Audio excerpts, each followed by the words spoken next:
Sup guys, in today's video I'm going to talk about the ending of The Gamer, both the fans' opinions and my own thoughts on it. Just a heads up, I'll be speaking as if you've already read the manhwa. Alright, let's start with Reddit, one of the biggest communities for The Gamer. I found some really interesting takes there. So, one user called MallardGod said that the ending was disappointing, but at the same time understandable. He pointed out that the manhwa industry can be brutal, and a lot of stories end earlier than expected because of the author's health or burnout. Now, someone replied to him with a completely different perspective. They basically argued that the real issue wasn't the author's health, but the pacing of the story itself. According to them, it felt like the author was dragging things out on purpose, kind of stretching the story for as long as possible, and then, in the end, just wrapping everything up suddenly, with an overpowered, almost Deus Ex Machina type of conclusion, leaving a lot of plot points unresolved. And honestly, this right here shows the split in the community. Some people are sympathetic towards the author, while others feel like the story lost direction a long time ago.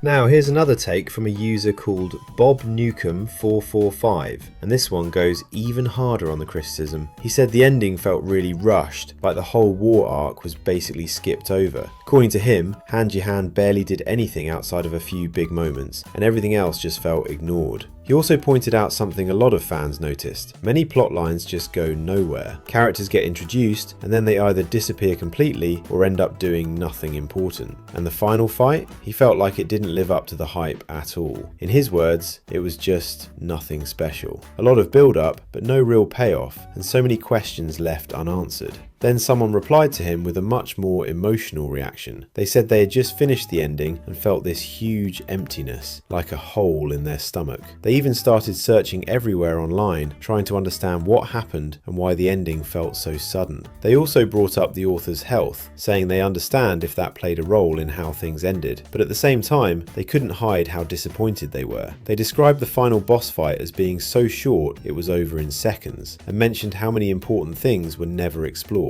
like the full 9 gates and other major plot points. And honestly, this comment really shows how attached people were to The Gamer. For some fans, this wasn't just another manhwa, it was something they genuinely loved. So when the ending came out like this, it didn't just feel rushed, it felt unfinished. At this point, you can really see a pattern. Most fans aren't just complaining for no reason. They're frustrated because they saw the potential this story had, and they feel like it never fully delivered in the end.